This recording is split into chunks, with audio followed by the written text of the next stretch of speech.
हम करते हैं सिंहासन। आ जाए, सिंहासन में आ जाते हैं और जोर से आवाज बोलो।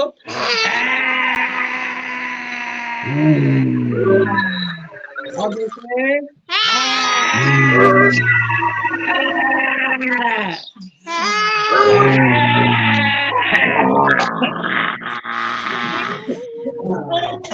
हंसते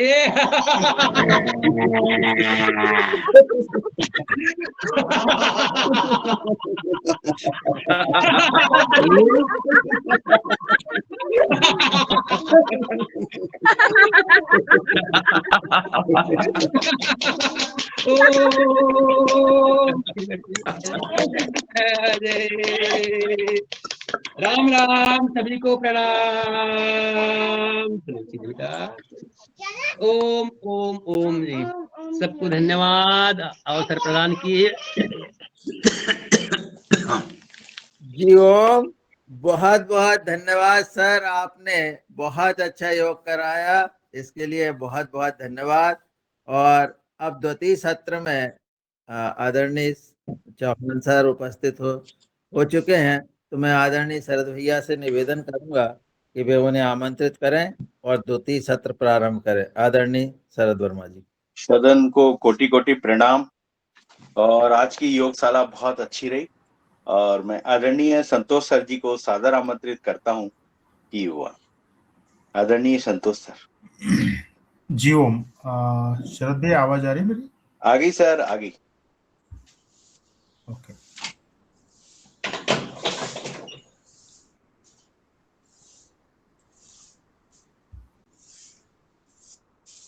स्क्रीन भी आ गई सर।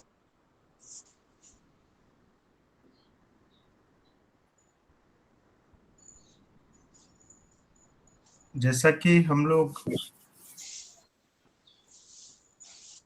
जो खेती में पेस्टिसाइड या फर्टिलाइजर का जो उपयोग होता है, और विशेष रूप से जो पेस्टिसाइड का उपयोग पिछले 60 सालों में जो बढ़ा है, उसके बारे में विशेष रूप से चर्चा होगी। और पिछले 15 सालों से वाशिम में या महाराष्ट्र में जो किसान भाइयों का जो खर्चा है, वह पेस्टिसाइड का जो छिड़काव होता है उसका खर्चा किस तरह से कम हुआ है, उस बारे में यहाँ पर चर्चा आज करने वाला हूँ मैं। और विशेष रूप से हम लोगों ने जो मुख्य फसलें महाराष्ट्र में होती है, जैसा सोयाबीन है, चना है, गेहूं है, मूंग है, उड़द है, यानी जो फसलें 3 से 4 महीनों की होती है। और अभी धान जैसी फसल और कॉटन जैसी फसल, इन फसलों में छिड़काव का जो खर्चा है किस तरह से कम हो सकता है, उस विषय पर चर्चा आज हम लोग लेंगे। और पेस्टिसाइड सच में कितना लगता है, जैसा हम पिछले 1.5 साल से इस विषय पे भी चर्चा कर रहे हैं कि सच में हमें अपने खुद के खेती में जो फसल हम लेते हैं उसके लिए पेस्टिसाइड का जो खर्चा है वह ज़्यादा से ज़्यादा कितना होता है, उसका डेटा भी हम लोग कलेक्ट कर रहे हैं। और अब महाराष्ट्र में से ऑलमोस्ट 25 से 30 लोगों का डेटा आया है और उनका खर्चा कैसे कम हुआ है, इस विषय में भी चर्चा हो रही है। और उसी तरह 100 किसानों का चुनाव करके उन किसानों का जो खर्चा है, और विशेष रूप से ये सारे जो किसान हैं 100 किसान, यह महाराष्ट्र के अलग अलग जिलों से उनका खर्चा हम लोग एनालाइज कर रहे हैं। और आप सभी गणमान्य किसान भाइयों को यही विनंती रहेगी कि आज जो डेटा यहाँ दिखाया जाएगा उसी तरह का अगर डेटा आप लोग भी हर राज्य में से अगर एक किसान भाई भी यह डेटा दे पाए तो जो महाराष्ट्र में जो एनालिसिस हो रहा है तो अन्य राज्यों से भी अगर 100 किसान जुड़ जाते हैं, 100 किसानों का डेटा आता है तो उन 200 किसानों का जो डेटा है उस डेटा पर अगले 5 सालों तक काम किया जाएगा और उनका जो खर्चा है विशेष रूप से उस खर्चे के बारे में रेगुलर चर्चा होती रहेगी। तो जिस पेस्टिसाइड की मैं बात कर रहा हूँ उसके हिस्ट्री की बात अगर हम लोग करें, और पिछली कक्षा में शरद भैया के जो पिताजी हैं उन्होंने एक सवाल पूछे थे कि माइट का अटैक बहुत ज़्यादा दिखता है और उस माइट के लिए कौन से पेस्टिसाइड की जरूरत होती है।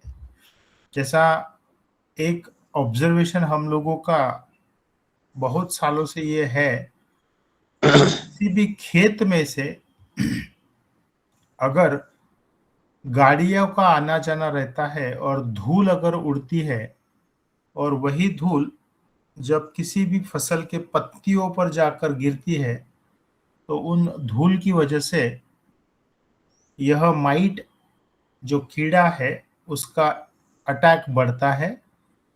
और यहाँ पर आप देख सकते हो कि एक सल्फर नामक जो पेस्टिसाइड है, सल्फर, जिसका उपयोग हजारों सालों से उपयोग होते आ रहा है और आज भी अगर माइट का कंट्रोल अगर करना है तो सल्फर का उपयोग ही बड़े पैमाने पे अच्छे से वह रिजल्ट देता है।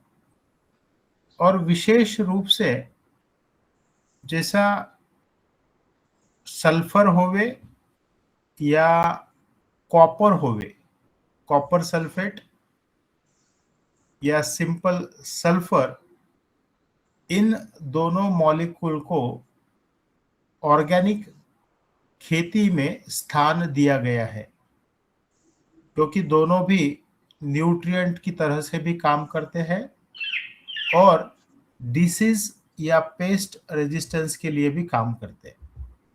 अब यहाँ पर यह पेस्टिसाइड की हिस्ट्री दिखाने के पीछे का एक रीजन यह है कि किसान भाई आज इतने अलग अलग तरह के पेस्टिसाइड यूज करता है और उन पेस्टिसाइड का जो रिजल्ट है 1 साल मिलता है, 2 साल मिलता है, लेकिन 5-6 सालों के बाद में उसका रिजल्ट मिलना बंद होता है। और उसका रीजन जो हम लोगों ने इसके पहले की कक्षा में रेजिस्टेंस के ऊपर बात किया है कि वह दवाई काम करना बंद करती है। तो यहाँ आप देख सकते हो कि सल्फर नामक जो पेस्टिसाइड है उसका उपयोग इंसेक्ट और माइट्स के लिए हजारों सालों से होते आ रहा है और आज 2026 में भी उसका उपयोग बड़े पैमाने पे रिजल्ट देता है। और अगर हम लोग मान के चलिए पिछले 125 सालों की अगर हिस्ट्री देखना चाहे तो उसमें भी कॉपर सल्फेट जो आज भी जैसा हम लोग बोर्डो मिक्सचर के नाम से उसका उपयोग करते हैं, यानी जितनी भी तरह की बीमारियां हैं उनके लिए अगर सबसे अच्छी कोई दवा हो तो वह है कॉपर सल्फेट। जैसा मैंने सल्फर का एक एग्जाम्पल बताया कि हजारों सालों से सल्फर का उपयोग हो रहा है, उसी तरह यहाँ आप देख सकते हो कि कॉपर सल्फेट या कॉपर, इसका उपयोग 125 सालों से हो रहा है और आज भी, यानी अगर किसी भी किसान भाई को अलग अलग फलों की फसल होती है। जैसा मान लो यहाँ महाराष्ट्र में अनार है, अंगूर है, सीताफल है, या अमरूद है, संतरा है। इन सभी फलों की फसलों में बड़े पैमाने पे बीमारियां फैलती है, और उन बीमारियों का सबसे बड़ा अगर कुछ इलाज है आज की डेट में, तो वह कॉपर है। कॉपर सल्फेट बोर्डो मिक्सचर के माध्यम से किया जाता है। और यह विषय यहाँ पे लेने के पीछे और भी एक रीजन है। जैसा हम लोगों ने पिछली कक्षा में एक चीज पर हम लोग चर्चा कर रहे थे, बीआरसी। और इस बीआरसी के माध्यम से जैसा एक प्लानिंग आ रहा है कि किसान भाई अपने घर पर कुछ दवाई बनाए और वह दवाई अन्य किसानों को, अन्य गांवों के किसानों को वह दवाई बनाकर देवे। तो कुछ सब्जेक्ट सामने आए कि 200 लीटर दवा एक एकड़ में, कहीं पर 800 लीटर दवा एक एकड़ में। तो जो बीआरसी का कंसेप्ट है कि हम लोग बनाएं और किसान भाइयों को देवे, तो अगर 200 लीटर भी दवा अगर किसान भाई अपने यहाँ से लेकर जाता है एक एकड़ के लिए, तो ट्रांसपोर्टेशन और पैकिंग का जो कॉस्ट है वो कॉस्ट नहीं, जैसा रीजनेबल या इकोनॉमिक्स में नहीं बैठता है। तो यह जो सब विषय है, यह जो प्रैक्टिकल प्रॉब्लम्स है, इन प्रॉब्लम्स पर भी बात करना बहुत जरूरी है। और जैसा मैंने यहाँ कहा है कि सल्फर है, कॉपर है, उसी तरह कुछ और भी पेस्टिसाइड है जिनके बहुत अच्छे रिजल्ट मिलते हैं। और उन पेस्टिसाइड के साथ में अगर हम जो स्लरी बनाना सीखे हैं, जैसा ट्राइकोडर्मा की स्लरी बनाते हैं हम लोग, छाछ की स्लरी बनाते हैं, गोमूत्र की स्लरी बनाते हैं, या वर्मी वॉश की स्लरी बनाते हैं, इन स्लरियों का अगर उपयोग किया जावे, यानी सोयाबीन की फसल में हम लोगों ने स्लरी का जो उपयोग है छिड़काव के माध्यम से किया है, और सिर्फ 1 लीटर स्लरी 9 लीटर पानी में डालकर अगर छिड़काव किया जाता है, तो 5 या 10 लीटर से ज्यादा वह स्लरी छिड़काव में नहीं लगती है। अगर सोयाबीन हो, गेहूं हो, चना हो, या मूंग जैसी फसल हो। जैसा आज अभी नर्मदापुरम या मध्य प्रदेश में मूंग की फसल अभी शुरू होना है, अगले महीने से लोगों की बुआई होगी। तो उन जैसी फसलों में सिर्फ जो स्लरी हम लोग करते हैं, और वह स्लरी भी 1 एकड़ में 10 लीटर, ज्यादा से ज्यादा 10 लीटर छिड़काव के माध्यम से उपयोग में लाते हैं, तो अन्य पेस्टिसाइड का खर्चा भी कम होता है। और बाद में फिर जैसा यहाँ पर देखिए कि इससे पहले जो हम देखें कि 1800 से लेके 1940 तक कौन से पेस्टिसाइड मार्केट में थे, और सबसे पहले हम लोगों ने डीडीटी का नाम सुना, और उसके बाद अभी मूंग की फसल में एक हर्बिसाइड यूज होता है जो पैराक्वेट के नाम से जाना जाता है। यानी पैराक्वेट है जिसका उपयोग 1955 के आसपास खेती में शुरुआत हुई है।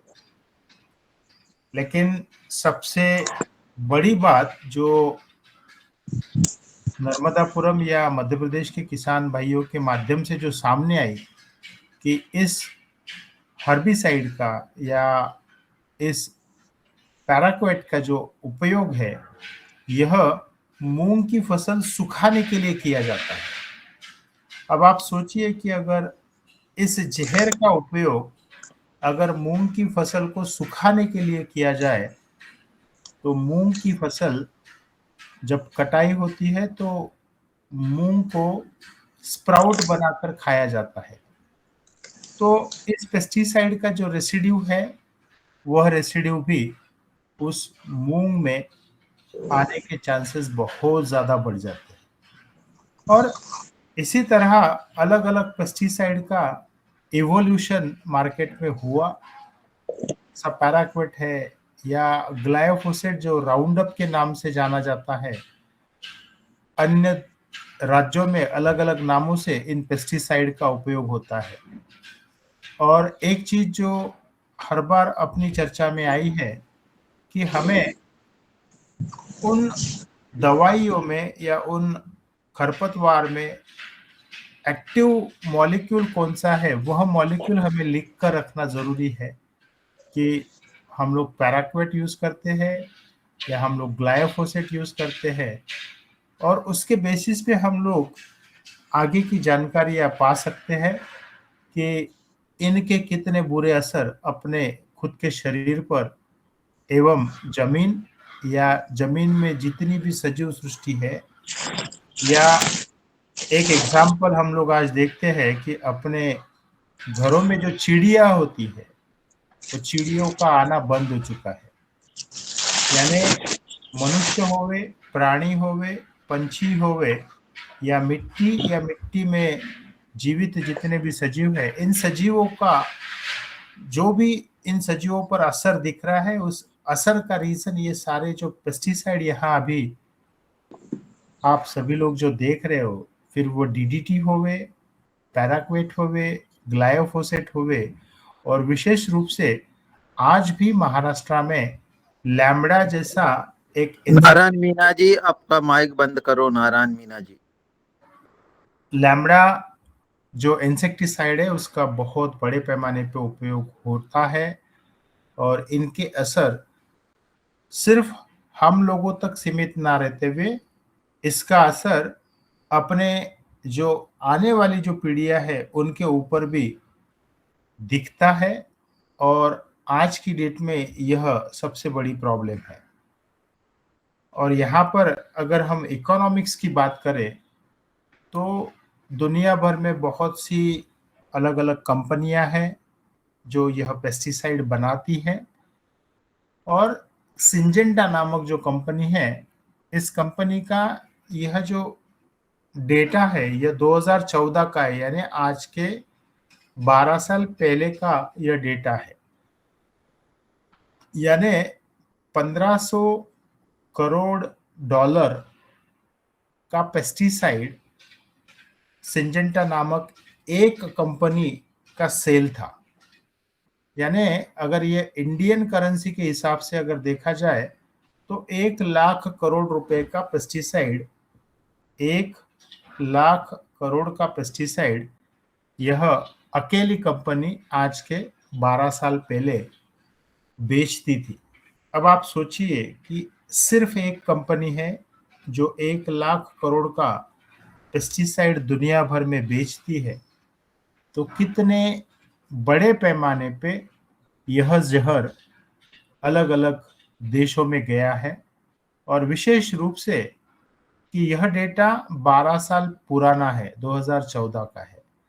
और इसी तरह बहुत सी कंपनियां हैं जो केमिकल पेस्टिसाइड बनाती है, लेकिन एक विशेष रूप से अगर आप आज की डेट में बात करो तो इन कंपनियां भी अब प्राकृतिक दवाइयों के पीछे पड़ी हुई है। यानी केमिकल्स के कहीं ना कहीं रिजल्ट नहीं मिलते हैं और कुछ समय तक ही वह रिजल्ट मिलते हैं, उसके बाद उसका असर नहीं दिखता। यह सब चीजें सामने आई है। और आज यही कंपनियां जो बड़े बड़े पैमाने पे दुनिया भर में अलग अलग देशों में काम करती है, यही कंपनियां प्राकृतिक दवाइयां बनाने में पहले 10 में है। सिंजेंटा हो, बायर हो या ड्यूपॉन्ट हो या सब जितने भी बड़े बड़े नाम है, आप किसी भी आपके यहाँ के किसी भी दुकान में जाइए जो कृषि का जो मटेरियल बेचते हैं उस बोतल या पैकेट पर अगर आप देखोगे तो इन्हीं कंपनियों का मैन्युफैक्चरिंग का स्टिकर लगा होता है। और यही कंपनियां आज प्राकृतिक दवाइयों की तरफ क्यों जा रही है, तो कहीं ना कहीं प्राकृतिक दवाइयों के रिजल्ट है यह सिद्ध होता है। और जैसा 1960 तक इंडिया में पेस्टिसाइड जब तक नहीं आए तो इसी तरह की दवाइयों का उपयोग होता था, और विशेष रूप से सिर्फ गौ माता का गोबर या बकरी का जो खाद है, इन खादों पर खेती होती थी। और जो 60 सालों से हम लोगों ने अलग अलग तरह की दवाइयां डालकर जो मिट्टी खराब करी है, पानी खराब करा है, और आज हवा तक खराब हो चुकी है, उसके असर की वजह से किसी भी तरह के दवाइयों का रिजल्ट नहीं मिलता है। अब आप सभी किसान भाइयों से एक गुजारिश रहेगी कि इस तरह का अगर डेटा, और मैं आप सभी लोगों से यही विनती करूंगा कि यह शीट आज जैसा यह सेशन होने के बाद में मैं आप सभी को शेयर कर दूंगा। सिर्फ मेरा प्रॉब्लम यह है कि यह मराठी में है, इसका हिंदी में हमें ट्रांसलेशन करना पड़ेगा, और उसके जो आंकड़े हैं वह आंकड़े सिर्फ हमें भरना है। जैसा अब मैं इस शीट को आप लोगों को पढ़ के दिखाता हूँ कि हम लोगों के यहाँ, जैसा मान के चलिए कि ये डेटा सोयाबीन का है, लेकिन इसी तरह गेहूं में, इसी तरह चने में, इसी तरह मूंग की फसल में इस छिड़काव का उपयोग किया जाता है। अब यहाँ पर हम लोग जो 3 छिड़काव करते हैं उसका डेटा दिया है। पहले छिड़काव में क्या क्या उपयोग किया और उसकी मात्रा कितनी है और उसका खर्चा कितना है, वह सब दिया है। अब यहाँ पर इस शीट को अगर अच्छी तरह से हम लोग देखते हैं तो जो 3 छिड़काव है, उन 3 छिड़काव का जो खर्चा है वह 605 रुपए प्रति एकड़ आया है। इसका मतलब 1 एकड़ का छिड़काव सिर्फ 200 रुपए के आसपास में आया है।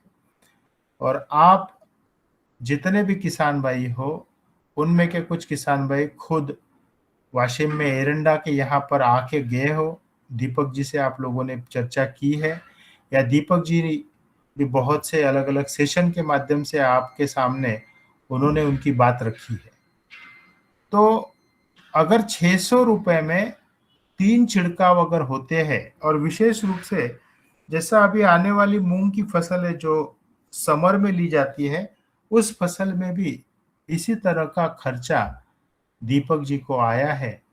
लेकिन आज उसी गांव के कुछ ऐसे किसान हैं जो केमिकल का उपयोग करते हैं, तो उनका जो खर्चा है, यह शीट में दिखा के फिर से पीछे वाली शीट पे आऊंगा, उनका खर्चा आज भी 3 छिड़काव के लिए 2500 रुपए से ज्यादा है। अब आप सोचिए कि उसी गांव का किसान है जो 600 रुपए में 3 छिड़काव करता है, और उसी गांव का कुछ किसान लोग जो है उनका खर्चा 2500 रुपए से ज्यादा है। अब यहाँ पर चेंजेस क्या किए गए हैं, तो छिड़काव करते समय सबसे इम्पोर्टेंट जो हमें पिछले 15 सालों से दिखा है वह है जो स्लरी हम बनाते हैं, जो छाछ की स्लरी हम बनाते हैं, गोमूत्र की स्लरी हम बनाते हैं, वर्मी वॉश की स्लरी बनाते हैं, ट्राइकोडर्मा की स्लरी बनाते हैं। तो यह स्लरी अगर ये सारे जो किसान भाई जो 3 महीना या 4 महीना की फसल लेते हैं, उस स्लरी का अगर वो उपयोग करते हैं तो बहुत अच्छे रिजल्ट मिलते हैं, और विशेष रूप से खर्चा बड़े पैमाने पे कम होता है। अब यहाँ पर अगर आप जस्ट एक पहला जो छिड़काव है तो उस पहले छिड़काव में आप जो किसान भाई है उनसे क्या डेटा चाहिए, तो पहले छिड़काव में हम लोग क्या क्या डालते हैं। तो यहाँ पर देखिए ट्राइकोडर्मा है, सीवीड एक्सट्रैक्ट है, पोटेशियम ह्यूमेट है, नीम ऑयल है, करंज ऑयल है, सिलिकॉन है और माइक्रोबियल कंसोर्शिया का मतलब स्लरी है। तो इन सभी को हम लोग उस पंप में डालकर हम छिड़काव कर सकते हैं। लेकिन अब यहाँ पर देखिए कि जो ट्राइकोडर्मा है हम लोग या तो खुद बना सकते हैं या उसे मल्टीप्लाई कर सकते हैं। और जैसा सीवीड या जो बायोजाइम का पाउडर है, आपको कहीं पे भी यह आसानी से मिल सकते हैं। और इनके जो खर्चे हैं, जैसा ट्राइकोडर्मा 1 एकड़ के लिए किसान भाई अगर खुद अगर बनाता है तो वह खर्चा, जैसा यहाँ पर आप देख सकते हो कि 1 एकड़ के लिए 40 रुपए है, लेकिन अगर खुद बनाओगे तो 30 रुपए में 1 एकड़ का ट्राइकोडर्मा बन जाता है। या बायोजाइम या नीम ऑयल है, करंज ऑयल है, इन सभी का हर किसी का अपना अपना खर्चा 50 रुपए से ज्यादा प्रति एकड़ नहीं आता है। और अगर किसान भाई अपने खेत में ही नीम का पेड़ होता है, करंज का पेड़ होता है, अगर ना होवे तो लगावे, और नीम और करंज यह भी आप अपने खेतों में खुद बना पाओगे। और जैसा मैंने स्लरी कहा है, तो स्लरी तो बनाने के लिए अपने को सिर्फ अपने घर का आटा लगता है, गुड़ लगता है और छाछ लगती है, और ये सारी चीजें अपने पास उपलब्ध है। या जैसा ट्राइकोडर्मा है, बिवेरिया है, मेटाराइजियम है, यह सब चीजें भी हम लोग कृषि विज्ञान केंद्र से खरीद कर उसे मल्टीप्लाई कर सकते हैं। और मेरा ये मानना है कि यह जो डेटा मैं अभी सिर्फ दीपक भैया का दिखा रहा हूँ या अन्य किसान उसी गांव के, तो दीपक भैया जैसे आज की डेट में 15,000 किसान हैं जिनका खर्चा सोयाबीन की फसल हो, गेहूं की फसल हो, चने की फसल हो या मूंग या उड़द की फसल हो, इनका खर्चा मात्र जैसा दीपक भैया का 600 है, तो सभी किसानों का 1,000 से ऊपर आज की डेट में नहीं हो रहा है। और अन्य किसान जो खुद ये दवाइयाँ नहीं बनाते या अन्य प्रयोगशाला से नहीं लेते हैं, तो उनका खर्चा मात्र 3,000 के या 2,500 के आसपास में है। तो 1 एकड़ के पीछे अगर 2 से 2,500 की भी बचत होती है, तो मध्य प्रदेश में मैंने सुना है कि किसान भाइयों के पास में 5 से 10 एकड़ खेती बड़े पैमाने पे है। तो अगर 10 एकड़ खेती भी होवे और मेरा अगर 2,000 खर्चा बचता है प्रति एकड़, तो 20,000 खर्चा बच जाता है। तो इन सभी विषयों पर इकोनॉमिकली भी हमें चर्चा लेना बहुत जरूरी होता है। और अगर हम लोग इन सभी चीजों को नहीं समझ पाएंगे तो यह खर्चा दिन ब दिन बढ़ते ही जाएगा। और जो एक चीज, जैसा अभी यहाँ पर जितने भी अलग अलग तरह की जो प्राकृतिक दवाइयाँ है जो हम खुद अपने घरों पर बना सकते हैं, तो उसमें का एक बायोजाइम में एक मटेरियल यूज होता है जिसका नाम सीवीड है। तो इन हर दवाई का अपना अपना उपयोग है। अब जैसा इन सभी विषयों पर भी हम आने वाले समय में चर्चा करते रहेंगे कि यह जो सीवीड है, तो यह सीवीड समुद्र में जो खरपतवार होते हैं, जैसा वीड कहते हैं, उन पौधों से यह सीवीड बनाया जाता है। हर किसान भाई यह बना नहीं पाएगा, लेकिन इसकी पाउडर मिलती है। और इन सीवीड या पोटेशियम ह्यूमेट या मैनिटॉल जैसी कुछ चीजें होती है, इनका उपयोग करके बायोजाइम का पाउडर बनाया जाता है। और यह जो बायोजाइम का पाउडर है, इसका अगर उपयोग हम लोग अपने खेतों में करें तो बहुत अच्छे रिजल्ट मिलते हैं। और जैसा यहाँ पर मैं इसकी डिटेल में नहीं जाऊंगा, लेकिन अलग अलग जो फसलों में इस सीवीड का उपयोग दिखाया गया है कि जैसा अंगूर की फसल है उसका प्रोडक्शन बढ़ता है, या जैसा अभी देखिए महाराष्ट्र में अगले 4 से 5 दिनों के बाद बारिश बताई गई है। तो बारिश की वजह से जो अबायोटिक स्ट्रेस डेवलप होता है, ऑलरेडी समर चालू हो चुका है तो धूप की वजह से तकलीफ है, लेकिन अगले 3 दिनों में बारिश बताई गई है। 17, 18, 19 और 20 इन 4 दिनों में महाराष्ट्र में अलग अलग जगह पर बारिश होगी। तो धूप में ही अगर बारिश होती है तो उसी सीजन में अबायोटिक स्ट्रेस डेवलप होता है। तो उस स्ट्रेस को सहने की ताकत इस सीवीड की वजह से आती है। या अगर धूप के बाद बारिश होवे तो बीमारी फैलती है, और वह बीमारी बायोटिक स्ट्रेस डेवलप करती है। तो उसके लिए भी इस सीवीड का उपयोग होता है। और सबसे इम्पोर्टेंट बात कि जो फसल डेवलप होती है उसकी क्वालिटी इम्प्रूव होती है, उसका टेस्ट इम्प्रूव होता है। तो ये सारे जो उपयोग है, जैसे यहाँ पे आप देख सकते हो कि धूपकाले में अगर कोई पालक की खेती करता है तो टेम्परेचर का शॉक बैठता है, और वह टेम्परेचर का शॉक नहीं बैठने के लिए सीवीड का बहुत अच्छा उपयोग होता है। जैसा शुरुआती दौर में 2016 से 2019 तक हम लोग समर में कुछ वेजिटेबल्स का प्रोडक्शन करते थे, जैसा पालक है, मेथी है, या गाजर है, मूली है, टमाटर है। इन सभी फसलों का उपयोग यानी प्रोडक्शन हम लोग करते थे, और उसमें सीवीड का उपयोग किया जाता है, और विशेष रूप से समर में होता था। जैसा अप्रैल और मई महीना में भी हम लोगों ने पालक की खेती की है, और समर में टेम्परेचर के शॉक की वजह से पालक अच्छी तरह से डेवलप नहीं होता है।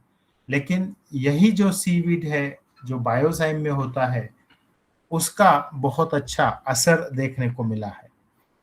उसी तरह टमाटर की खेती, उसमें भी बहुत ज़्यादा कभी कभी बारिश होती है तो पानी की वजह से दिक्कत होती है। तो वह स्ट्रेस भी सहने की ताकत सीवीड की वजह से आती है। या और बहुत से उपयोग है ये सीवीड के। हम आने वाले जो अलग अलग सत्र है उन सभी सत्रों में इन विषयों पे चर्चा करते रहेंगे। लेकिन एक चीज जो मैं बहुत बार कह चुका हूँ कि किसान भाई अपने खेत में, अपने खेत के लिए जो स्लरी हम लोग कहते हैं, 9 धान आटे वाली या 16 धान आटे वाली जो स्लरी हम लोग आज कहते हैं, वे बनाकर इन सभी सीवीड के साथ में, बायोजाइम की पाउडर के साथ में या ट्राइकोडर्मा के साथ में अगर उसका उपयोग एक छिड़काव के लिए भी किया जाता है तो हमारा खर्चा कम से कम हम 30% से 50% खर्चा यह कम होता है। लेकिन बहुत बार ये देखा गया है कि उस स्लरी का ही उपयोग, स्लरी बनाना क्यों जान पे आता है यह मुझे पता नहीं, लेकिन जब तक वह स्लरी नहीं बनेगी, वह स्लरी यानी उस स्लरी का ही रिजल्ट बहुत अच्छा है। उसके साथ में ये बाकी की जो चीज़ें, जैसा मैंने कहा है कि ट्राइकोडर्मा आप कहीं से खरीद कर ला लीजिए, आपका उसका मल्टीप्लाई करके जो खर्चा आता है वो खर्चा तो 20 से 30 रुपए से ज़्यादा भी नहीं आता है। लेकिन अगर आप खुद बनाओ तो वह खर्चा ज़्यादा से ज़्यादा 40 रुपया प्रति एकड़ आता है। तो यह सब चीज़ आप समझे, अपने खुद के खेत के लिए यह चीज़ें बनाना आवश्यक है, ऐसा मेरा मानना है। लेकिन जो बीआरसी का जो विषय था कि 200 लीटर से 800 लीटर दवा हम लोग 1 एकड़ के लिए बना के किसी किसान को देंगे, मुझे ऐसा लगता है कि यह मॉडल आप तक अगर सीमित है, आप खुद बना रहे हो 200 लीटर और 200 लीटर आप आपके जमीन को दुरुस्त करने के लिए अगर उसका उपयोग करोगे तो वह इकोनॉमिक्स में बैठेगा। लेकिन अगर आप सोचोगे कि मैं 200 लीटर बनाऊंगा और अन्य गांव का जो किसान है वो मेरे पास आएगा और वो लेके जाएगा, तो यह इकोनॉमिक्स में नहीं बैठेगा। क्योंकि हम लोगों ने देखा है कि किसान भाई जब भी कुछ भी दवाई लेने आता है वह 2 व्हीलर लेके आता है। तो 2 व्हीलर अगर लेके आएगा तो 200 लीटर दवा कैसे लेके जाएगा, और अगर 200 लीटर दवा हमें देना भी है तो हम किस तरह का पैकिंग 50-50 लीटर के 4 ड्रम देंगे या 10-10 लीटर के 20 ड्रम देंगे, यह भी सोचने का विषय है, इकोनॉमिक्स का विषय है। और मैं ये भी मानता हूँ कि किसान भाई अगर खुद भी वह 4 ड्रम 250-50 लीटर के लाएगा तो वह 2 व्हीलर पे नहीं ला सकता है।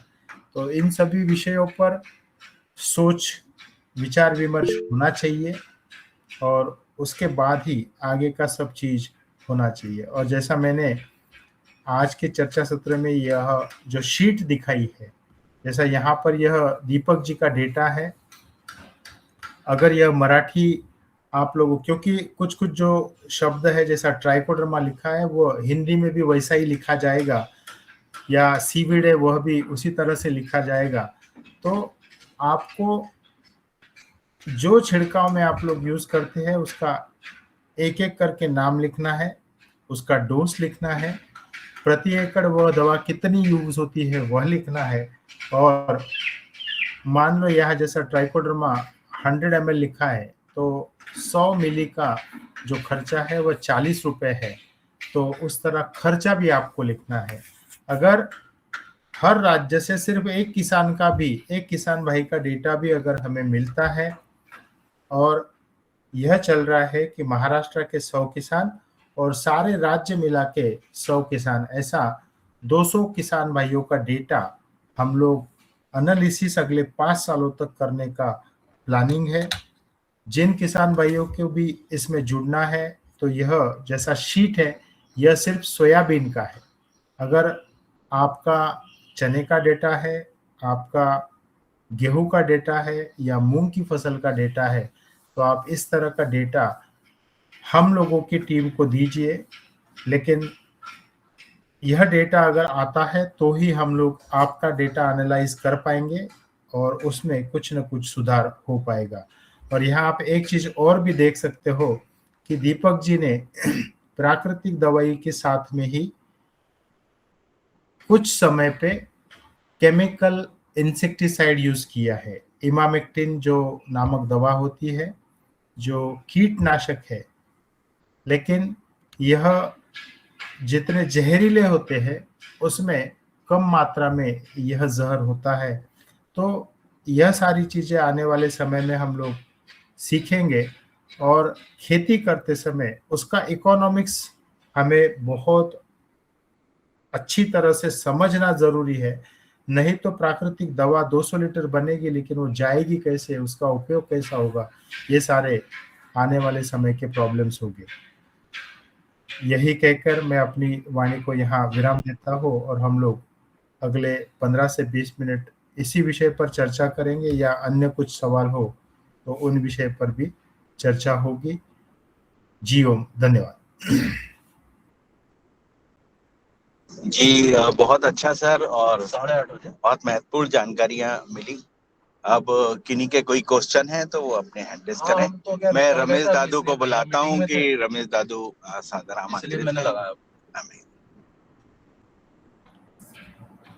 जी ओम। सदन को नमन। बहुत अच्छी चर्चा हुई है और निश्चित रूप से जो सीट हमें बताई गई है उससे हमें बहुत जानकारी मिली। अब मेरा सर आपसे निवेदन है कि हमने 3 तरह की, आपने 4 तरह की सैलरी हमको बताई है, ट्राइकोडर्मा की, छाछ की और गोमूत्र की। अब मान लो, और एक आपने वो उसके बर्मी बास की। मान लो मैंने 3 तरह की सैलरी बनाई है, ट्राइकोडर्मा की बनाई है जो मुझे उपलब्ध हो सकता है, छाछ उपलब्ध है और गोमूत्र उपलब्ध है।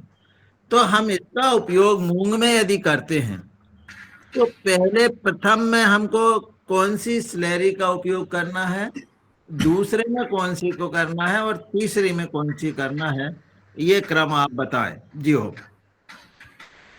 जैसा जितनी बार भी हम लोग पानी देते हैं, जैसा मान लो कि अगर हम फ्लड इरिगेशन करते हैं, जैसा मूंग की बुआई होगी तो फ्लड इरिगेशन या स्प्रिंकलर के माध्यम से पानी दिया जाएगा।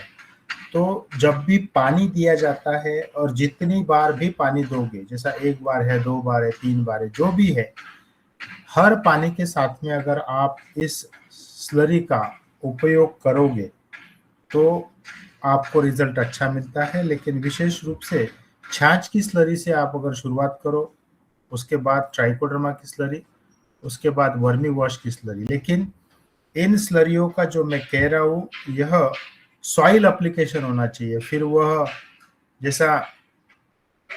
जैसा फ्लड इरिगेशन देते हो उसके माध्यम से होना चाहिए। लेकिन अगर ये छिड़काव किया जाता है तो यह स्लरी सिर्फ 1 बार ही छिड़काव, जैसा बुआई होने के बाद 15 दिनों के, यानी 15 से 20 दिनों के अंदर ही इसका छिड़काव होना चाहिए। अगर 20 दिनों से ज़्यादा अगर समय चला जाता है तो फिर बाकी के प्रॉब्लम्स दिखना शुरू हो जाते हैं। और हम लोगों ने मूंग में देखा है कि इल्लियों का जो प्रॉब्लम है, और कहीं ना कहीं यह स्लरी उस इल्लियों के ऊपर भी काम करती है। और जैसा हम लोग यह भी देखे हैं कि इमामेक्टिन का अगर एक छिड़काव इसके साथ में होता है तो उसका भी असर बहुत अच्छा दिखता है। लेकिन स्लरी में आप छाछ की स्लरी सबसे पहले शुरुआत कीजिए। उसके बाद आप जब भी आपका फ्लड इरिगेशन हो या अन्य रूप से जो पानी आप देते हो, तो अलग अलग स्लरियाँ आप उस माध्यम से दे सकते हो। और स्लरी अगर आपको यूज़ करना है तो आपको कम से कम 8 दिन या 10 दिन उसको फर्मेंट करना ज़रूरी होता है। तो मान लो अगर अप्रैल में अगर आपकी बुआई हो रही है तो उसके 10 या 12 यानी 15 या 20 दिन अगर हम लोग देखते हैं तो 15 से 20 अप्रैल के आसपास वह छिड़काव होना चाहिए। तो आपकी जो स्लरी है 1 अप्रैल को जब बुआई होती है उसी समय अगर आप स्लरी बनाओ तो वही स्लरी आप अच्छे से यूज कर सकते हो। लेकिन बहुत बार यह चीज देखी गई है कि स्लरी बनाई नहीं जाती और बाद में फिर दिक्कतें होती है। और यानी मेरा ये स्पष्ट रूप से मानना है कि जिस दिन बुआई होगी उसी दिन स्लरी आपकी बनना शुरू होना चाहिए। जी हो। तो इसमें यदि हम 2 बार यदि स्लैरी का छिड़काव करते हैं तो क्या नुकसान होता है? नहीं, क्या होता है कि जैसा हमें जो मूंग चाहिए उसकी जगह पे पत्तियों का डेवलपमेंट होता है, जैसे विजिटेटिव ग्रोथ, यह इन स्लरियों की वजह से बढ़ जाती है। और क्यों होती है? क्योंकि इस स्लरी में plant growth promoting agent develop होते हैं, जैसा अलग अलग तरह के हार्मोन्स उसका सिक्रीशन होता है। और वे क्या करते हैं, वो पत्तियों की संख्या बढ़ाते हैं और हमें चाहिए फल्ली, मूंग की फल्ली, या जैसा जो मूंग का दाना है वह दाना हमें इम्पोर्टेंट होता है। तो ये सारी जो चीजें हैं, इस वजह से छिड़काव हम लोगों ने 1 बार ही किया है। लेकिन अगर पानी आप, अगर बहुत से लोग जैसा चने की खेती होती है या मूंग की खेती, उसमें फ्लड इरिगेशन दिया जाता है तो कम से कम 2 बार फ्लड इरिगेशन होता है। तो ये दोनों बार अगर आप नीचे से अगर ये स्लरी 200 लीटर तक भी दिया तो कोई प्रॉब्लम नहीं है, लेकिन हम लोग कहते हैं कि 1 एकड़ में 40 लीटर का डोज होवे, लेकिन 200 लीटर तक कुछ भी प्रॉब्लम नहीं है। और जब छिड़काव की बात आती है तो 9 लीटर पानी में 1 लीटर स्लरी सफिशिएंट होती है। और जैसा महाराष्ट्र में हम लोग, कुछ किसान भाई 50 लीटर पानी 1 एकड़ में छिड़काव करते हैं, कुछ लोग 70 लीटर और कुछ लोग 100 लीटर करते हैं।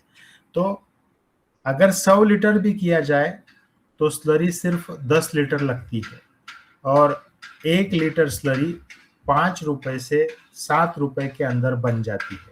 अगर आप सोचिए कि 5 या 7 रुपए लीटर से वह स्लरी बनती है, तो वह स्लरी 10 लीटर भी अगर उपयोग किया जाए तो 70 रुपए या 80 रुपए से ज़्यादा 1 एकड़ का खर्चा नहीं आता है।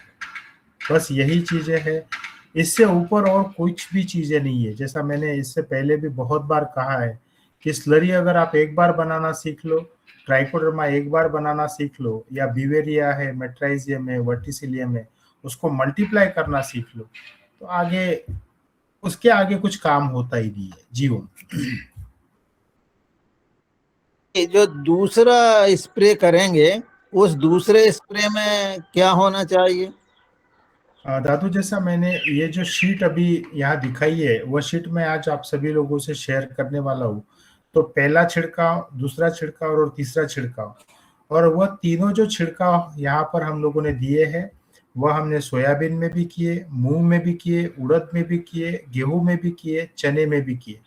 और वही पैटर्न पिछले 15 सालों से, एटलीस्ट ये जो 4 किसान भाई हम लोग कह रहे, दीपक जी या एरंडा के जो 4 किसान है, वे 15 सालों से इसी तरह का फॉर्मेट यूज कर रहे।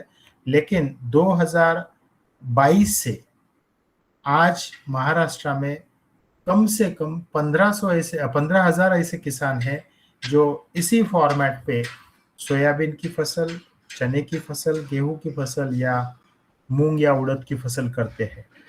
आप सभी से भी यही गुजारिश होगी कि आप भी इस तरह का यह फॉर्मेट ट्राई कीजिए। लेकिन जो डेटा अभी दीपक भाई का मैंने दिखाया है, वे 15 सालों से यूज कर रहे हैं।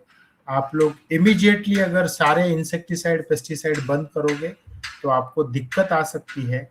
आप एक एक करके, जैसा मान लो आज जो 100% केमिकल की छिड़काव होती है, तो वहां पर आप 80% इस साल कीजिए या 70% कीजिए। लेकिन अगर आप सोचोगे कि मैं 50% आज ही कम कर दूं, तो आपको इल्लियों का अटैक होने के चांसेस बढ़ जाते हैं। तो आपकी जो प्रैक्टिस है वो प्रैक्टिस धीरे धीरे कम कीजिए, क्योंकि दीपक जी ने यह प्रैक्टिस 2010 में चालू की और आज 2025 में जो शीट में आपको शेयर कर रहा हूँ, यह 15 साल के एक्सपीरियंस के बाद, 15 साल प्राकृतिक दवाइयाँ खुद बनाई है, स्लरी खुद ने बनाई है। जो ट्राइकोडर्मा की स्लरी में कह रहा हूँ, छाछ की स्लरी में कह रहा हूँ, यह दीपक जी 15 सालों से खुद बना रहे हैं, और उन 15 सालों के बाद यह रिजल्ट है। तो आप सभी लोग उसी तरह धीरे धीरे यह उपयोग कम कीजिए, आपको उसी तरह के रिजल्ट देखने को मिलेंगे। जी जी, अब मैं जी ओम। दादू पहले आप ही बताएं, फिर मुझे थोड़ा सा पूछना है। हाँ जी दादू बुला लीजिए आप, मैं गाड़ी ड्राइव कर रहा हूँ। जी आदरणीय, मैं क्रम से बुला रहा हूँ सबको। जी रविंदर जी का है, उन्हें। सर मैं ये पूछना चाह रहा था सर, मैं जो हूँ मट्ठा, गुड़ और आपका गौमूत्र, तो दोनों को 1-1 लीटर दोनों को मिला के स्प्रे करता हूँ गेहूं में या कोई भी चीज है मेरी, सब चीज गन्ना वन्ना में। लेकिन आपने बताया कि इसमें जो है उड़द में, मूंग तो मैं लगाता नहीं क्योंकि मेरे यहाँ इसका कीट का प्रभाव ज्यादा है। मेरे क्या, मुझे लगता है सभी के यहाँ आता है। तो मैं सर उसमें ये ज्यादा प्रयोग ना करूं, इसका मतलब तो कहने का ये है, जरा गाइड कर दो सर इसमें, क्योंकि गेहूं में मेरा बहुत अच्छा रिजल्ट आता है और मैं इसे 3 से 4 बार करता हूं। और मेरे को डीएपी तो मैं लगा 20 साल हो गए होंगे, यूरिया भी कभी लगाता हूँ जब मैं कहीं बाहर चला जाऊं, मेरी फसल डिस्टर्ब हो जाए थोड़ी, क्योंकि 4-4 5-5 दिन में घर नहीं आता, ट्रेनिंग की वजह से या और चीजों की वजह से। तो सर मेरे को ये थोड़ा सा गाइड कर दो आप उड़द की फसल के बारे में। एक्चुअली यहाँ पे जो छाछ, गुड़ या गोमूत्र है, तो इन सभी के साथ में अगर आप ये जो आटा होता है अपने घर का आटा, जैसा गेहूं, ज्वार, बाजरा, चावल, ये आटा आप यूज करना शुरू कीजिए। जी और 1 लीटर जो जैसा 5 किलो आटे में 5 किलो गुड़ में 200 लीटर हम लोग स्लरी बनाते हैं। 5 जी किलो आटा, 5 किलो गुड़। और जैसा हम लोग गोमूत्र की स्लरी अलग बनाते हैं, छाछ की अलग बनाते हैं, दोनों एक साथ नहीं लेते। लिया तो भी कोई दिक्कत नहीं है, लेकिन हम लोग अलग लेते हैं। जी और उसका रीजन ये होता है कि जैसा मान लो छाछ में जो लैक्टोबैसिलस होता है, यानी विशेष जी रूप से बैसिलस, तो जी उस जी बैसिलस का उपयोग, यानी वह उसका मात्रा बढ़ने के लिए सिर्फ छाछ यूज की जाती है। जी लेकिन जी जो गोमूत्र होता है, गोमूत्र में ऐसा साइंटिफिकली कहा गया है कि 5000 तरह के या उससे भी ज्यादा तरह के कुछ मॉलिक्यूल्स होते हैं गोमूत्र में, जो इस आटे में से कुछ दवा बनाते हैं। जी तो सेपरेट सेपरेट अगर आप बनाओगे तो उसका रिजल्ट, क्योंकि हम लोगों ने 15 सालों से किया है, उसके बेसिस पे हम लोग कह रहे हैं, अगर आप जी सेपरेट करोगे, आप ट्राई कीजिए। लेकिन इस 5 किलो गुड़ और 5 किलो आटे से 200 लीटर बनता है। ठीक है अब जी। यह जो 200 लीटर है, यानी 10 लीटर के 200 पंप आप छिड़काव कर सकते हो। जी जैसा 10 पंप हमारे यहाँ मैक्सिमम 1 एकड़ में जाते हैं, तो उस 200 लीटर में 20 एकड़ की दवा बन जाती है। ठीक है जी। तो उस प्रमाण में अगर आप लोग ट्राई करोगे तो आपको उसी तरह के रिजल्ट आपको देखने को मिलेंगे। जी जी ओम। धन्यवाद जी। ओम।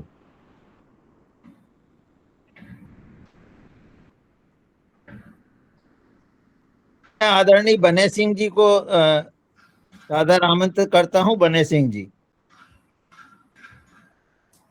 जी आदरणीय। सदन, जी सदन को कोटि कोटि नमन। वो पहले हफ्ते में वो जो BRC सेटअप की बात हो रही थी भ्राता जी, उसमें जो ये अमृत जल बनाने की बात हो रही है कि किसी दूसरे कस्टमर को अमृत जल देना है, तो पहले तो BRC सेटअप जो है 5 या 7 ग्राम पंचायत के बीच में समूह महिलाओं को प्रेरित करने के लिए लगाया गया गवर्नमेंट ने। और इसमें अमृत जल नहीं बनेगा, अमृत जल बनाने के लिए जामुन बनेगा। वो जामुन 5 लीटर 10 लीटर ऐसे देना है उन महिलाओं को, और वो घर पे जा करके इसको अमृत जल बना करके उसकी खेती में उपयोग करेगी। ये उनका विषय है पूरा प्राकृतिक। अगर वो जावन बना के अगर लेके जाते हैं तो कोई दिक्कत नहीं है। उस 5 लीटर से अगर वो 200 लीटर घर पे बनाते हैं तो वह चीज इकोनॉमिक्स में बैठती है। लेकिन एक और भी चीज होती है कि मान लो अगर आप 5 लीटर भी बना के दे, तो कहीं ना कहीं यह जो चीजें हैं, यह ट्रांसपोर्टेशन कैसा होगा, इन विषयों पे भी थोड़ी चर्चा होनी चाहिए। लेकिन 5 लीटर में कोई दिक्कत नहीं। अगर 5 लीटर का जावन बना के अगर लेके जाता है किसान भाई, और खुद फिर उसको 200 लीटर मल्टीप्लाई करेगा, तो जरूर वह इकोनॉमिक्स में भी बैठेगा और उसके रिजल्ट भी मिलेंगे। लेकिन उस तरह का वह सिस्टम होना चाहिए। जी वही सिस्टम है उसका पूरा। अभी सभी हाँ, BRC सेटअप पर बाटले भी पहुंच रही है पैकिंग करने के लिए। और 2 सेटअप लगाया उन्होंने, एक कीटनाशक का भी लगाया है जो 4x6 का सेट है, और ये अमृत जल बनाने के लिए 6x25 फीट लंबा सेटअप है। ये अमृत जल का जामुन बनाने के लिए है, ऐसा उन्होंने पूरा डाटा तैयार किया है। जी और जी सभी जी BRC सेटअप है, बाटले पैकिंग की मशीनें, प्लाइजर, वो उसको रोटेट करना, वो सारे सामान भी पहुंचने वाले हैं अभी। जी। आदरणीय नारायण मीना जी। जी ओम। सदन को प्रणाम। आज सर ने बहुत अच्छी जानकारी दी। मैं सिर्फ इतना पूछना चाहता सर से, जो सैलरी बनेगी, 4 तरह की सैलरी में तो बना रहे हूँ, 2 साल हो गए, मगर इनको कितने दिन तक हम उपयोग में ला सकते हैं, इस पर थोड़ा प्रकाश डालें। सैलरी बनने के बाद कितने दिन तक उनको रख सकते हैं? जी ओम। एक्चुअली देखिए कि अगर हमें स्लरी यूज करना है तो 2 महीना से पहले ही वह यूज होना चाहिए मैक्सिमम। लेकिन अगर स्लरी मान लो गलती से 6 महीना रह जाती है तो वह सिर्फ सॉइल एप्लीकेशन के लिए उपयोग की जाए, उसे छिड़काव में ना लेवे। जी। अब मैं और आदरणीय अगर फ्रेश यूज किया जाए तो 8 से 10 दिनों वाली स्लरी बहुत अच्छा रिजल्ट देती है, उतना ख्याल रखें। जैसा मैंने जो कहा है कि अप्रैल के 15 तारीख को छिड़काव करना है, तो अप्रैल के 1-2 तारीख को वो बनना जरूरी है। जी हो। आदरणीय ऋषि राजपूत। जी, सभी को नमस्कार। सर, ये जो सैलरी है एक हम पानी के माध्यम से देते हैं कि स्प्रे के माध्यम से, तो इनकी मात्रा एक बार फिर से बता दीजिए सर, प्रति एकड़ के हिसाब से। धन्यवाद। छिड़काव के लिए 9 लीटर पानी और 1 लीटर स्लरी, और सॉइल एप्लीकेशन अगर करना है थ्रू फ्लड तो 1 एकड़ के लिए 40 लीटर। लेकिन अगर कुछ महत्व की स्टेप या स्टेज होवे किसी भी फसल की, और अगर आपका फ्लड इरिगेशन है तो उसमें आप 40 लीटर की जगह 100 या 200 लीटर भी 1 एकड़ में दे सकते हो। जी। लेकिन छिड़काव में आप ट्रायल कीजिए, 1 लीटर मैक्सिमम 2 लीटर 10 लीटर में, उससे ऊपर ना जावे। जी आदरणीय मुकेश चौधरी जी। ओम जी। जी। सभी को प्रणाम। मैं ये पूछना चाह रहा था जी कि अभी मैं नया ही जुड़ा हूँ, 1-2 ही मीटिंग अटेंड की हैं, तो मैं ये पूछ रहा था कि जैसे ये चीजें जो बनाने की हैं, ट्राइकोडर्मा विरिडी है या जो भी कल्चर है हमारे, तो इनको बनाने की कोई प्रॉपर ट्रेनिंग है क्या व्यवस्था है? देखिए, हम तो यहाँ महाराष्ट्र में वाशिम में ट्रेनिंग देते हैं, और हम लोगों का कहना होता है कि वह 2 दिन का प्रशिक्षण अगर आप लोग करें तो उस प्रशिक्षण में ट्राइकोडर्मा या अलग अलग तरह की स्लरी है या अलग अलग ग्रैनुलर फर्टिलाइजर से ये कैसे बनाए जाते हैं उसका प्रशिक्षण दिया जाता है। अगर आपको वह प्रशिक्षण लेना है तो या तो शरद भैया है या आप जिनके माध्यम से जुड़े हो, दादू है या जिनके माध्यम से भी जुड़े हो, आप उनके माध्यम से दीपक जी का नंबर ले लीजिए और दीपक जी को आप कांटेक्ट करिए। दीपक जी आपको बाकी सारी चीजें बता देंगे। और एक बार अगर वो प्रशिक्षण हो जाए तो आपके ही, आप जैसा कौन से राज्य से हो आप? मध्य प्रदेश, नर्मदापुरम जिले से। तो नर्मदापुरम में तो आप दादू और उन लोग जो आने वाले समय में जो लैब सेटअप करने वाले हैं, आप वहाँ पर भी प्रशिक्षण ले पाओगे। लेकिन अगर आप जैसा नर्मदापुरम से वाशिम अगर एक बार आवे, 2 दिनों का प्रशिक्षण लेवे, तो आपको बाकी सारी चीज़ें डिटेल में एक बार हो जाएगी, और उसके बाद आपको कभी भी आना नहीं है।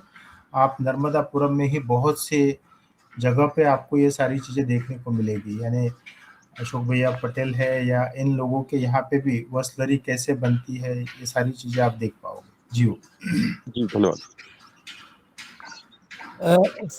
एक ब्रजेश का है, ब्रजेश का हैंड रेज है, तो मैं ब्रजेश को बुलाता हूँ। जी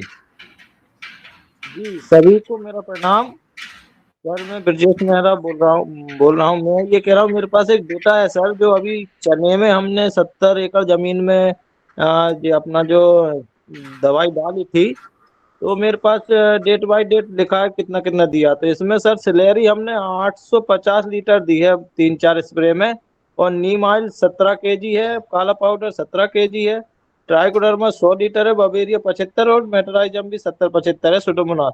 तो इसमें सर पेड़ तो बढ़िया स्वस्थ था, और उसमें कुछ खरपतवार थी तो उससे थोड़ा सा कमजोर हुआ है। बाकी इसके जो दाने में सर आप जो कह रहे हैं तो वो सही है, थोड़ा छोटा हुआ है। जी प्रणाम। एक्चुअली अभी देखिए कि जैसा मैंने कहा है कि आप जो आपकी प्रैक्टिसेस है वो प्रैक्टिसेस में धीरे धीरे करके सब चीज़ें आपको जोड़ना ज़रूरी है।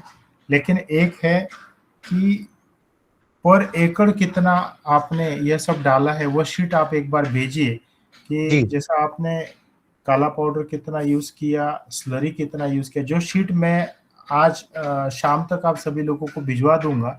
यह जो ग्रुप है अपना, उस ग्रुप पे आ जाएगी, तो आपको आपने क्या क्या किया है वह वहाँ पे लिख कर भेजना जरूरी है। और मेरा ये मानना है कि आप में से ही जैसा कोई अगर एनालिसिस करता है तो बहुत अच्छा होगा, क्योंकि हम लोग मैक्सिमम 100 लोग अन्य राज्यों के और महाराष्ट्र के 100 लोग, बस इन 200 लोगों का ही एनालिसिस हम लोग करने वाले हैं, उससे ऊपर लोगों का नहीं हो पाएगा।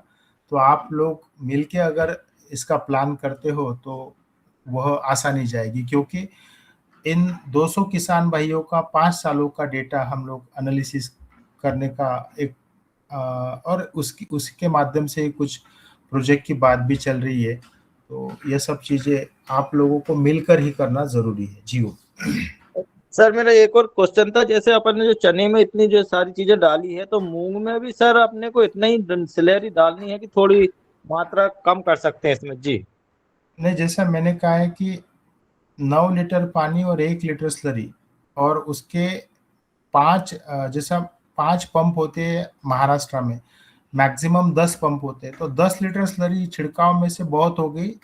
और जो जमीन में से जाती है वह आप अगर 2 बार भी देते हो पानी जमीन में से, तो 40-40 लीटर के हिसाब से 80 लीटर वह स्लरी जो जमीन में से जाएगी, और छिड़काव में से 10 लीटर, तो ऐसा टोटल 80-90 लीटर के ऊपर आपको स्लरी भी नहीं लगेगा 1 एकड़।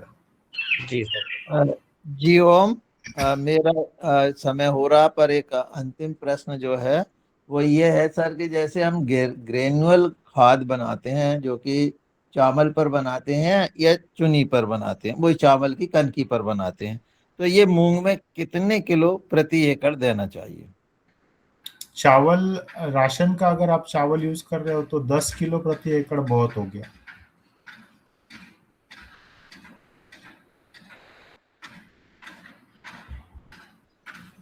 या आप जैसा जो मूंग की बड़ी हम बनाते हैं, उसी तरह गोबर की बड़ी भी बनती है, या जो शरद भैया ने आपको लास्ट टाइम भी कहा था कि आप गोबर के लड्डू बना सकते हो, तो उस तरह के लड्डू बना के भी आप लोग यूज कर सकते हो अगर चावल का उपयोग ना करें तो। जी, तो ये जो है वो जो कनकी निकलती है, वो कनकी भी हम 10 किलो प्रति एकड़ दे सकते हैं? हाँ चलेगा जी। तो आज का समय हुआ, जितने जी भी मेरा जी जी मैं सर से ये पूछना, जैसे अपने ये सैलरी है 40 लीटर देना पर एकड़ में, तो इसको बायोजाम के साथ मिलाकर दे सकते हैं सर?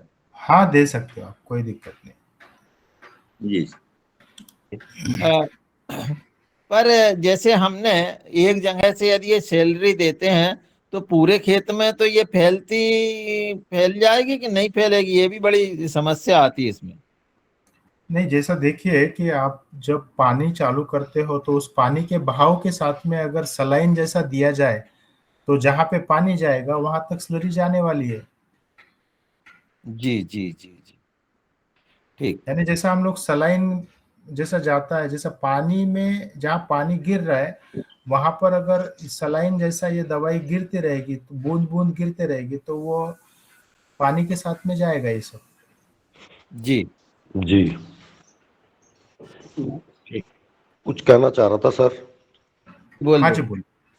सर ये आपकी बात से मैं बिल्कुल पूर्ण रूप से सहमत हूँ, क्योंकि मैं जब पानी के अंदर कच्चा गोबर डालता हूँ, मोस्टली हर पानी पे डालता हूँ, तो मैंने देखा कि खेत के परले कोने पे भी कलर वही होता है गोबर के पानी का, जो इधर वाले पे जहां से हम ट्यूबवेल से फ्लड इरीगेशन, हमारे यहाँ ज्यादातर फ्लड इरीगेशन ही करते हैं, तो मेरे हिसाब से इसमें दिक्कत तो कुछ है नहीं।